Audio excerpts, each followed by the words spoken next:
Hello అండి. నమస్కారం. సిరి entertainment ఛానల్కి స్వాగతం. నా పేరు రోజా. ఇప్పుడు నేను చెప్పబోయే స్టోరీ నీ ప్రేమకై ఎదురు చూసే నీ సీత ఎపిసోడ్ 30. స్టోరీలోకి వెళ్ళే ముందు చిన్న రిక్వెస్ట్. ఈ స్టోరీ మీకు నచ్చితే తప్పకుండా లైక్ చేయండి, షేర్ చేయండి, సబ్స్క్రైబ్ చేసి నన్ను ఎంకరేజ్ చేయండి. అలాగే ఇన్స్టాగ్రామ్లో కూడా నన్ను ఫాలో అవ్వండి. ఇంకా ఆలస్యం చేయకుండా స్టోరీలోకి వెళ్ళిపోదాం. పవిత్ర, అరుంధతి మాటలు విన్నప్పటి నుంచి సీత ఆలోచనలో పడింది. అదేంటి, మాకు పెళ్ళయి ఒక్క నెల రోజులు అయ్యిందో లేదో పిల్లల గురించి మాట్లాడుతున్నారు. ఎందుకు నన్ను ఈ విషయంలో ఫోర్స్ చేస్తున్నారు? మేమింకా పిల్లల గురించి ప్లాన్ చేయలేదు. పిల్లలు పుడితే నేను కాలేజ్కి వెళ్ళలేను. ఎప్పటిలాగా డాన్స్ క్లాసులకు అటెండ్ అవ్వలేను. ఎలా లేదన్నా ఒక 1 ఇయర్ ఆగిపోతాయి అన్నీను. స్టడీస్లో ఫైనల్ ఇయర్ కంప్లీట్ అయిన తర్వాత పిల్లల్ని ప్లాన్ చేస్తే బాగుంటుంది. కానీ అందుకు ఇంకా ఒక 2 ఇయర్స్ ఉంటుంది కదా టైం. నా దగ్గర ఈ టాపిక్ ఎందుకు తీసుకువస్తున్నారు? బావతో కూడా వీళ్ళు మాట్లాడారా? అమ్మో, అలా చేస్తే బావ సేఫ్టీ యూస్ చేయకుండా నా దగ్గరికి వస్తే భయపడుతూ ఆలోచిస్తోంది సీత. అత్తమ్మ వాళ్ళకంటే నేనే ముందు బావతో మాట్లాడాలి. ఈ విషయంలో ఒక క్లారిటీ తెచ్చుకోవాలి. ఇలా ఆలోచిస్తూ అటూ ఇటూ తిరుగుతున్న సీత దృష్టి డైరీ మీద పడింది. ఏంటిది? సెల్ఫ్లో పెట్టాను కదా.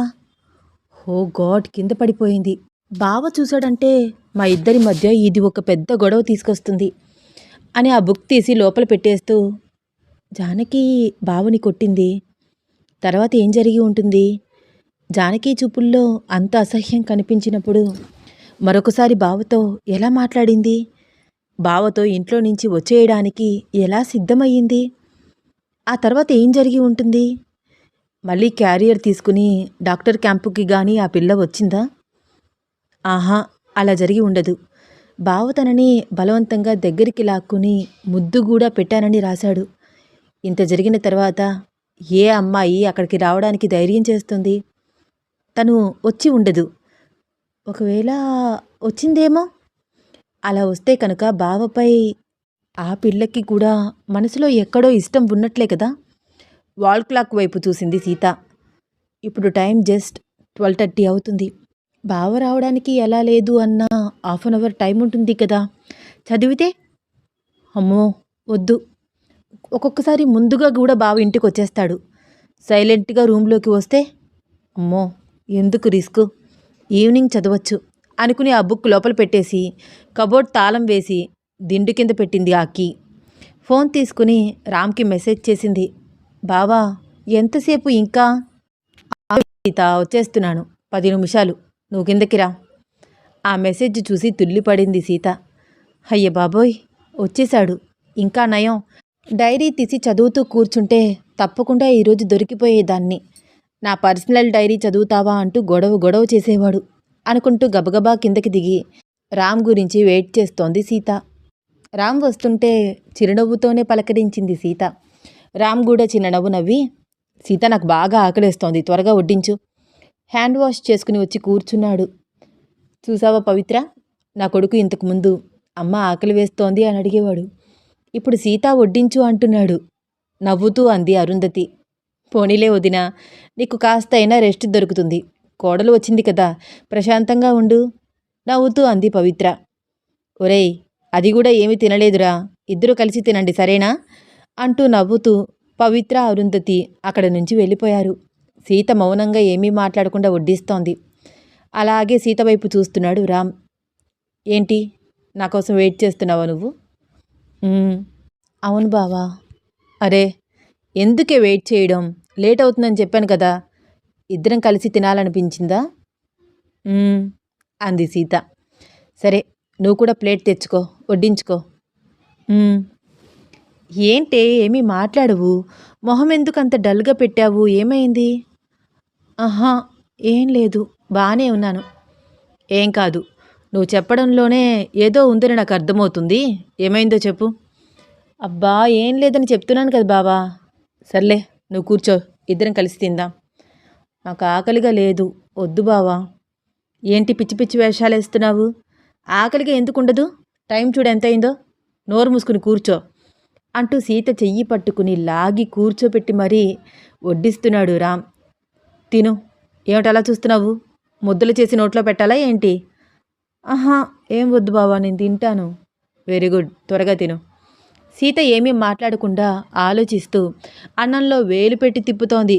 సీత బిహేవియర్ చూసి, ఏమైంది దీనికి ఈరోజు?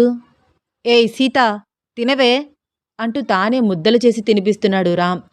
అయ్యో బావా, నేను తింటాను, వదులు బావా. సరే మరి తిను. బావా, నిన్నొకటి అడగొచ్చా? అన్నం కలుపుతూ రామ్ వైపు చూసి చూడనట్లు చూస్తూ అడిగింది సీత. అడుగు. నాతో మాట్లాడడానికి పర్మిషన్ కావాలా? బావా, నువ్వెవరినైనా ఎప్పుడైనా ముద్దు పెట్టుకున్నావా? ఓ, చాలాసార్లు. ఒక 300 ముద్దులు. హా, ఏం మాట్లాడుతున్నావు బావా? నిజమా? చాలా ఆశ్చర్యంగా అడుగుతోంది సీత. ఏ, అంతకన్నా ఎక్కువ పెట్టానా ఈ 3 రోజుల్లో? మనం ఒక 300 కిస్సెస్ బీట్ చేసి ఉండము? నిజమా అని అడుగుతావేంటి? నీ పెదవులను అడుగు చెప్తాయి. రొమాంటిక్గా చూసి నవ్వుతూ అన్నాడు రామ్. రామ్ చూపులు మాటలు చూసి కాసేపు మాటే రాలేదు సీతకి. అబ్బా, నేను మన గురించి అడగట్లేదు. నన్ను కాకుండా ఇంకెవరినైనా నువ్వు ఎప్పుడైనా ముద్దు పెట్టుకున్నావా? సీత, ఇప్పుడు నీకు ఈ డౌట్ ఎందుకు వస్తోందే? ఏమో, ఎందుకు వచ్చిందో తెలీదు. నేను అడుగుతున్నాను కదా, చెప్పొచ్చు కదా. సీత, మన ఇద్దరి మధ్య అసలు ఈ డిస్కషన్ ఎందుకు? ఒకవేళ దీని గురించి డిస్కషన్ చేస్తే గొడవలు తప్ప ఏమీ ఉండవు. ఒక్కటి మాత్రం నిజం సీత, నా పెళ్ళయ్యాక నిన్ను మాత్రమే ముద్దు పెట్టుకున్నాను. చాలా నవ్వుతూ అన్నాడు రామ్. బావా, నేను అడిగిన దానికి తప్ప మిగిలిన వాటన్నిటికీ నువ్వు చాలా తెలివిగా సమాధానం చెప్తున్నావు. ఆ మాత్రం ఉండాలి కదా. నా పెళ్ళం నాకంటే తెలివైంది. అయినా నేను క్లినిక్ నుంచి రాగానే ఈ ముద్దుల డిస్కషన్ ఏంటే బాబు? హనీమూన్ బాగా గుర్తొస్తోందా? భోజనం త్వరగా చేసే, రూమ్కి వెళ్దాం రొమాంటిక్గా చూస్తూ అన్నాడు రామ్. అరే లేదు బావా, నాకు చాలా పెండింగ్ వర్క్ ఉంది, కంప్లీట్ చేయాలి. రేపు మళ్ళీ కాలేజ్కి వెళ్ళాలి. అసలే ఎగ్జామ్స్ కూడా దగ్గరికి వస్తున్నాయి, ప్రిపేర్ అవ్వాలి. సారీ బావా అంది సీత. సీత, చాలా చాలా టెన్షన్గా ఉందా? బాగా బావా, ఒక్కొక్కసారి ఇరిటేషన్ వచ్చేస్తోంది. ఈ వర్క్ టెన్షన్, ఇరిటేషన్ మొత్తం పోయి రిలాక్సేషన్ కావాలంటే దానికి ఒక మంచి మెడిసిన్ నా దగ్గర ఉంది, ఇవ్వనా? ఏంటి? టెన్షన్కి, ఫ్రస్ట్రేషన్కి, ఇరిటేషన్కి, వీటికి కూడా మెడిసిన్స్ ఉంటాయా? ఎందుకుండవు? ఉంటాయి. ఒక డీప్ కిస్ టాబ్లెట్ ఇస్తే బ్రెయిన్ షార్ప్గా పనిచేస్తుంది. ఒక హగ్ టానిక్ ఇస్తే ఫ్రస్ట్రేషన్ మొత్తం ఎగిరిపోతుంది సీత. అంతకు మించి ఇంకేదైనా చేస్తే నీ పెండింగ్ వర్క్ మొత్తం ఈరోజే కంప్లీట్ చేయగలవు. అంత స్టామినా వస్తుంది తెలుసా? అబ్బా, చాలు చాలు బావా, ఇంకా ఆపేసేయి. ఎప్పుడు నీకే ఫేవర్గా మాట్లాడతావా? చిరుకోపంగా చూస్తూ అంది సీత. ఏమే, నేను నిజం చెప్తున్నాను, అర్థం కదా. సెక్స్ చేస్తే నిజంగానే డిప్రెషన్ తగ్గుతుంది, రిలాక్సేషన్ వస్తుంది. అయినా అదేంటి సీత, నన్ను అలా అనేసావు? నాకు ఫేవర్గా నేనేం మాట్లాడుకున్నానే? నీకు మాత్రం నేను ముద్దు పెట్టుకుంటే నచ్చదా? హక్ చేసుకుంటే నచ్చదా? నాకు మాత్రమే సాటిస్ఫాక్షన్ అన్నట్లు మాట్లాడుతున్నావేంటే? అబ్బా, నేను అలా అనలేదు బావా. అయినా ఇప్పుడు ఈ డిస్కషన్ ఏమిటి? అత్తయ్య వాళ్ళు వింటే బాగోదు. ఇక్కడ ఎవ్వరూ లేరు. ఒకవేళ వచ్చినా ఏమనుకుంటారు విని? కొడుకు కోడలు చాలా అన్యోన్యంగా సంతోషంగా ఉన్నారని హ్యాపీ ఫీల్ అవుతారు. ఏమీ కాదు, ఇలాంటి మాటలు 4 గోడల మధ్య కాకుండా ఇలా ఓపెన్గా మాట్లాడుతున్నామని మేనస్ లేదు అనుకుంటారు. అబ్బా, సరే, ఇప్పుడేంటి, నువ్వు రూమ్కి రావు అంతే కదా? ఇట్స్ ఓకే, నేను నిన్నేమి ఇబ్బంది పెట్టను అంటూ ప్లేట్లో ఉన్నది మొత్తం తినేసి చేయి కడుక్కుని సైలెంట్గా వెళ్ళిపోయాడు రామ్. అలా వెళ్ళిపోతున్న రామ్ వైపు చూస్తూ, బాబా, ఏంటి నా మీద కోపమా అంది సీత. ఏ లేదులే, నిజంగానే నీకు ఎగ్జామ్స్ దగ్గరికి వస్తున్నాయి కదా, చదువుకో, నాకు కూడా నిద్ర వస్తోంది అంటూ స్టెప్స్ ఎక్కి పైకి వెళ్ళాడు రామ్. ఇదేంటి, బావతో నేను ఇంత రూడ్గా ఎందుకు మాట్లాడాను? ఏమో, ఆ డైరీ చదివినప్పటి నుంచి నాకేదోలాగా అనిపిస్తోంది. బావ జానకిని ఎందుకు ముద్దు పెట్టుకోవాలి? ఏదో నా కళ్ళ ముందే ఆ దృశ్యం కదులుతున్నట్లు అనిపిస్తోంది. చిరాకుగా, అంతకు మించిన ఫీలింగ్ అనిపిస్తోంది. బావ అంత స్వీట్గా, రొమాంటిక్గా మాట్లాడుతున్నా నేనెందుకు పాజిటివ్గా తీసుకోవట్లేదు? ఇంకా ఆ డైరీలో ఏముందో చదివితే మా మధ్య గొడవలు పెరగడం తప్ప ఏమీ ప్రయోజనం ఉండదు. లేదు, ఈసారి అస్సలు ఆ డైరీ తీయకూడదు, ముట్టుకోకూడదు. జరిగింది ఏదైనా సరే జరిగిపోయింది. జానకి గురించి, బావ గురించి నేను ఎక్కువ ఆలోచించి ప్రెజెంట్ లైఫ్ని అస్సలు డిస్టర్బ్ చేసుకోకూడదు అనుకుంటూ తాను కూడా తిని ప్లేట్లన్నీ తీసేసి కిచెన్ మొత్తం నీట్గా సర్ది పాలు కాచి తోడేసి బుక్స్ తీసి చదువుతూ అక్కడే నిద్రపోయింది. ఇదేంటి ఎంతసేపు అయినా రూమ్కి రాదు? కిందనే కూర్చుని చదువుకుంటోందా? పైకి వచ్చి రూమ్లో చదువుకోవచ్చు కదా. రూమ్ బయటికి వచ్చి మొత్తం అబ్జర్వ్ చేశాడు రామ్. హాల్లో ఉన్న టీపాయ్ టేబుల్ దగ్గర చదువుతూ నిద్రపోయింది సీత. జర్నీ చేసి ఇంటికి వచ్చాము. ఇంటికి రావడమే రూమ్ మొత్తం నీట్గా సర్దింది. వాషింగ్ మిషన్లో బట్టలన్నీ వేసి ఆరవేసింది. ఒకే రోజు పని మొత్తం పెట్టేసుకుంది. నీరసం వచ్చి ఉంటుంది, అందుకే నాతో అలా విసుగ్గా మాట్లాడింది. పాపం చదువుతూ ఎలా నిద్రపోయిందో అనుకుంటూ నిద్రపోతున్న సీత దగ్గరికి వచ్చి చిన్నగా ముంగురులు సరిచేసి బుగ్గ మీద ముద్దు పెట్టాడు రామ్. సీతా సీతా చిన్నగా పిలిచాడు. బాగా నిద్ర పట్టినట్టుంది, మెలకువ రాలేదు సీతకి. ఇప్పుడు దీనికి మెలకువ వస్తే ముద్దు పెట్టుకున్నానని, ఏంటి బావా నువ్వు రూమ్ బయట ఇలా రొమాంటిక్గా బిహేవ్ చెయ్యొద్దని చెప్పాను కదా అని అంటుంది అని నవ్వుకుంటూ సీతకి మెలకువ రాకుండా చిన్నగా ఎత్తుకుని స్టెప్స్ ఎక్కి రూమ్లోకి తీసుకువెళ్ళాడు రామ్. బెడ్ మీద పడుకోపెట్టి ఏసీ వేశాడు. చలికి ముడుచుకుపోతున్న సీతని దగ్గరికి లాక్కుని హత్తుకు నిద్రపోయాడు. మరొక వైపు అన్నపూర్ణమ్మ బట్టలన్నీ సర్దుకుంటూ మల్లన్నా మల్లన్నా పిలిచింది. ఏటమ్మగారు పిలిచారు? చేతులు కట్టుకుని వచ్చి నిలబడ్డాడు మల్లన్న. మల్లన్న నేను ఊరు వెళ్తున్నాను. ఈ రోజు నుంచి 1 నెల రోజులు అయ్యగారిని నువ్వే చూసుకో. వేళకి భోజనం పెట్టు, టైం టు టైం మందులివ్వు. రేపు తెల్లవారుజామునే బయలుదేరుతున్నాను అంది అన్నపూర్ణమ్మ. హా అట్టగేనమ్మా, మీరు చెప్పాలా, అయ్యగారిని నేను క్షేమంగా చూసుకుంటాను. ఏంటి పూర్ణ హడావిడి? ఇప్పుడెక్కడికి ప్రయాణం?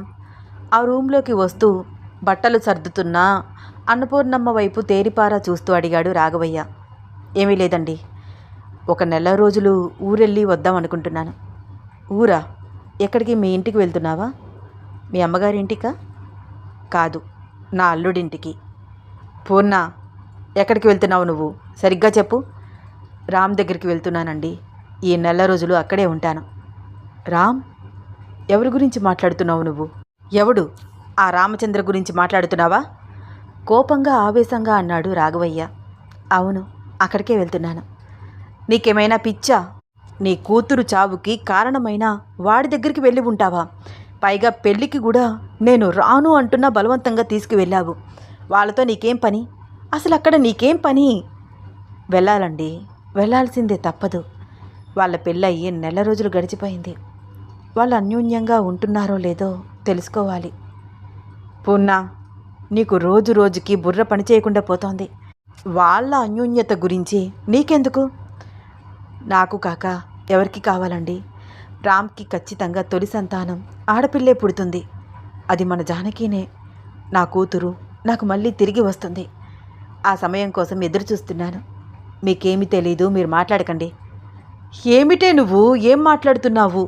నిజంగా నాకేమీ అర్థం కావట్లేదు. అయినా రామ్ సీతల తొలి సంతానం ఆడపిల్ల అని నీకెలా తెలుసు? నాకు తెలుసండి. దాదాపు 1 సంవత్సరంన్నర క్రితం మనం కాశీకి వెళ్ళాము. మీకు గుర్తుందా? గుర్తుంది. జానకి కార్యక్రమాలన్నీ అక్కడే జరిపించాము. అవును, ఆ రోజు గంగలో స్నానం చేసి వస్తుంటే అక్కడే ఒక స్వామీజీ నా వైపు అలాగే చూస్తూ ఒక్క ఉదుటున నా ముందుకు గెంతాడు. హడలిపోయాను. ఒళ్ళంతా రాసుకుని ఉన్న విభూది, జడలు కట్టిన జుట్టు, చేతిలో కత్తి, శూలం. ఒక్కసారి గుండె జల్లుమంది ఆయన అవతారం చూసి. ఎర్రటి కళ్ళు. పెద్దగా నవ్వుతూ నాకు చెప్పారు, జానకి తిరిగి వస్తుంది. బిడ్డ ఆత్మ పైలోకాలకు వెళ్ళలేదు, తపిస్తోంది. కాశీ వచ్చి మీరు మంచి పని చేశారు. తర్పణ వదిలి దాహం తీర్చారు. శాంతించింది. తను ఎంతగానో ప్రేమించినా వాడి కడుపునే తను పుడుతుంది అని పిచ్చి పిచ్చిగా మాట్లాడుతుంటే అతనికి పిచ్చేమో అనుకున్నాను. కానీ ఆలోచిస్తుంటే నాకు మైండ్ పనిచేయలేదు. జానకి పేరు అతనికి ఎలా తెలుసు? అది ఒక చిక్కు ప్రశ్నలాగా ఉండిపోయింది. ఆ స్వామీజీ నా వైపు అలాగే చూస్తూ ఆ సందు చివరి వరకు వెళ్తూ వెళ్తూ నవ్వుతూనే ఉన్నారు. ఆ రోజు నాకు చాలా భయం వేసింది. అంత దూరంలో ఉన్న నా వైపే చూస్తూ చేతిలో ఉన్న శూలం పైకెత్తి, నా మాటలు వమ్ము కాదు, గుర్తుంచుకో, నీ గారాల పట్టి మనసులో ఉన్నవాడు నీ గుమ్మంలోకి వస్తాడు, ఏ తప్పు చెయ్యకపోయినా తలదించుకుంటాడు, లేని నీ బిడ్డ కోసం కన్నీరు కారుస్తాడు, తన ప్రాణం నీకు ఒప్పజెప్తాడు అని పిచ్చి పిచ్చిగా అరుస్తున్న ఆ స్వామీజీ మాటలు నన్ను అసలు 2 రోజుల వరకు నిద్ర లేకుండా చేశాయంటే మీరు నమ్ముతారా? అవే మాటలు నా చెవిలో గింగిరులు కొడుతూ ఉండేవి. అది జరిగిన నెల రోజులకే రామ్ నిజంగానే ఆ స్వామీజీ మాటలను నిజం చేస్తూ మన గుమ్మం తొక్కి నిలబడ్డాడు. మన బాధ్యత తను తీసుకుంటానన్నాడు. మన చేతుల్లో చచ్చి బ్రతికినవాడు మళ్ళీ తిరిగి మన గుమ్మంలోకి రావడం, మన ముందు తలదించుకుని నిలబడడం మొత్తం ఆ స్వామీజీ చెప్పినట్లే జరిగింది. అసలు అతను వస్తాడని నేను అనుకోనే లేదు. కానీ వచ్చాడు. ఆ రోజు నాకు ఆ స్వామీజీ మాటలు బాగా గుర్తుకు వచ్చాయి. రామ్ నా చేతులు పట్టుకుని ఏడుస్తూ, నేను మిమ్మల్ని నా తల్లిదండ్రులుగా చూసుకుంటాను, నాతో రండమ్మా అని బ్రతిమలాడుతుంటే ఆ స్వామీజీ మాటలు చెవిలో తిరుగుతూనే ఉన్నాయి. స్వామీజీ చెప్పినట్లు రామ్కి నిజంగానే జానకి పుడుతుందేమో, నా బిడ్డ మళ్ళీ పుడుతుందేమో అన్న ఆనందం నన్ను ఊపిరి తీసుకొనివ్వలేదు. అందుకే ఆ రోజు నేను పసుపు కుంకాలు ఇచ్చి పంపించాను. నువ్వు సీత పెళ్లి చేసుకుంటే మీ ఇంటికి ఖచ్చితంగా వస్తానని చెప్పాను. అదంతా నేను వాడి మీద ప్రేమతో, ఆ అమ్మాయి మీద ప్రేమతో చేయలేదు. నా బిడ్డ నాకు తిరిగి వస్తుంది అన్న ఆశతో చేశాను. అందుకు బీజం పడిందో లేదో తెలుసుకోవాలి. సీత పెళ్లి జరిగి నెల రోజులు పైగానే దాటిపోయింది. తను గనక నీళ్లు పోసుకుంటే నేనే దగ్గర ఉండి చూసుకుంటాను. మొత్తం ఆలనా పాలన మొత్తం చూస్తాను. జానకి పుట్టే వరకు సీతని ఒక దేవతలాగా చూస్తాను. జానకి పుట్టిన మరుక్షణం నా బిడ్డను నేను తెచ్చుకుంటాను అని ఆవేశంగా మాట్లాడుతున్న అన్నపూర్ణమ్మ మాటలు వింటూ నిర్గాంతపోయి నిలుచుండిపోయాడు రాఘవయ్య బొమ్మలాగా. ఈ కథలో నెక్స్ట్ ఏమవుతుంది తెలుసుకోవాలని ఉందా? అయితే వచ్చే ఎపిసోడ్ కోసం వెయిట్ చేస్తూ ఉండండి. ఈ స్టోరీ మీకు నచ్చితే తప్పకుండా లైక్ చేయండి, షేర్ చేయండి, సబ్స్క్రైబ్ చేసి నన్ను ఎంకరేజ్ చేయండి. అలాగే కొత్తగా ఎవరైనా మన ఛానల్ని చూస్తుంటే తప్పకుండా సబ్స్క్రైబ్ చేసుకోండి ప్లీజ్ అండి. స్టోరీ వింటున్నారు కదా, సబ్స్క్రైబ్ చేస్తే నాకు కూడా కొంచెం ప్రోత్సాహంగా ఉంటుంది. సరేనా? ఉంటానండి. ధన్యవాదాలు.